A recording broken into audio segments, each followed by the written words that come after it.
এবং এখানে এসে দেখলাম যে সার্বিক পরিস্থিতি খুব ভালো, নিরাপত্তা ব্যবস্থাও বেশ ভালো। তো আমার কাছে খুব ভালো লাগছে আর কি এখানে এসে। আচ্ছা, এই যে পাগলা মসজিদে আসছেন এবং নামাজ পড়ছেন, এটা আসলে আপনার কাছে কেমন লাগছে এবং এর আলাদা ব্যবস্থা আছে কিনা মেয়েদের, এই বিষয়টা একটু বলেন। হ্যাঁ, পাগলা মসজিদে এখানে হচ্ছে আমরা আগে থেকে এখানে অলৌকিক কিছু ঘটনার কথা আমার বড় মামা আমাকে বলেছে। তো এই হিসাবে এই আগ্রহ থেকে মোটামুটি এখানে আসা। তো এখানে এসে দেখলাম যে যেভাবে আমরা সিলেট মাজারে যাই, যে মেয়েদের জন্য ছেলেদের জন্য আলাদা নামাজের ব্যবস্থা, বেশ ভালো নিরাপত্তা ব্যবস্থা এখানে আছে এবং মেয়েদের জন্য খুব ভালোভাবে নিরাপত্তা ব্যবস্থা করে বেষ্টনী করে আমরা এখানে নামাজ আদায় করতে পেরেছি। ডিসি সাহেব বরাবর আমার আবেদন থাকবে বৈষম্য বিরোধী ছাত্র আন্দোলনের পক্ষ থেকে, যাতে খুব দ্রুত আমাদের এই দৃষ্টিনন্দন কমপ্লেক্সটা তৈরি হয়ে যায় ও ওই বিষয়ে যাতে তারা ব্যবস্থা গ্রহণ করে। থেকে আসছি কিশোরগঞ্জে পাগলা মসজিদটা ভিজিট করার উদ্দেশ্যে। তো এখানে এসে আমার অনেক ভালো লাগছে। নিশ্চিন্তে খান স্বাস্থ্যকর অল টাইম পান, অল টাইম হেলদি লাইফ। আমি শুনেছি যে কিশোরগঞ্জ পাগলা মসজিদ নাকি মানুষে অনেক উপকার পায়, এদিকে এসে নামাজ পড়ে বা দান করে। আসলে এটা আমাদের এই যে কিশোরগঞ্জের এদিকে অনেক একটা দর্শনীয় স্থান, সবাই আসে প্রতি বছর দেখে নামাজ টামাজ করে। জায়গাটা অসাধারণ সুন্দর, আর মানুষ অনেক উপকৃতও পায়। বাংলাদেশের মানুষ আসলে ধর্মবিদ, তারা এটা পবিত্র স্থান পাগলা মসজিদ। ধর্মবিদ মানুষের একটা ধারণা যে এখানে দান করলে মানুষের বিপদ আপদ থেকে মুক্তি পায়, মানুষ যে আশা করে দান করে সেই আশা পূর্ণ হয়।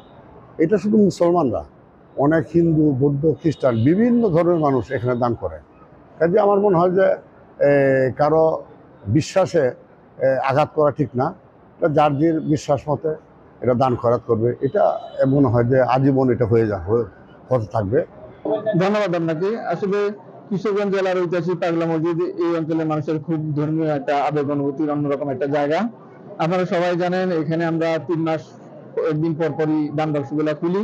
গতবার আমরা অনেক পরিমাণ টাকা পেয়েছি, এবার আমরা বাক্স খুলেছি, আমাদের 27 বস্তারও বেশি টাকা হয়েছে। আমাদের এখানকার যে মাদ্রাসা আছে, মাদ্রাসার বাচ্চারা এগুলো টাকাগুলা সর্টিং করছে, আর আমাদের ব্যাংকে প্রায় 70 জন কর্মকর্তা এখানে আছেন, তারা এগুলো গুনে নেবেন। আমরা এখানে যত টাকাই পাওয়া যায় সকল টাকা তাৎক্ষণিকভাবে এখানে ব্যাংকে জমা হয়। ব্যাংক ছাড়া এখানে টাকা অন্য কোথাও জমা হয় না, আর ব্যয় করা হয় ব্যাংক থেকে। প্রত্যেকটা অর্থের হিসাব রয়েছে। এখানকার মানুষজনের অনেক দিনের দাবি ছিল এখানে বড় একটা মসজিদ কমপ্লেক্স হবে, একটা ইসলামিক কমপ্লেক্স হবে। তো সেই জন্য আমরা কাজ করছি। ইতিপূর্বে আমি বলেছি যে এটা অনেক বড় একটা ধর্মীয় কমপ্লেক্স হবে। এখানে মানুষজন আশা করছে তারা অন্তত 30,000 মানুষ নামাজ যাতে পড়তে পারেন এরকম। তো এখানে আমরা প্রাথমিকভাবে যতবার কথা বলেছি ততবারই বিষয়টা এমন আসছে যে এখানে অনেক টাকা দিয়ে একটা মসজিদ হবে, যে এরকম একটা কমপ্লেক্স করতে অনেক টাকা লাগবে। তো এই ধরনের ব্যয় করে এই কমপ্লেক্স নির্মাণের অভিজ্ঞতা কিন্তু আমাদের কারো নাই। তো এই জন্য আমরা কনসালটেন্ট নিয়োগের জন্য, পরামর্শ নিয়োগের জন্য এর আগেও সার্কুলার দিয়েছিলাম, সেটা চূড়ান্ত পর্যায়ে রয়েছে, এটা আমরা আগে বলেছি। তো পরামর্শ নিয়োগ শেষ হলেই এটাতে আমাদের মসজিদের মূল ডিজাইন হবে।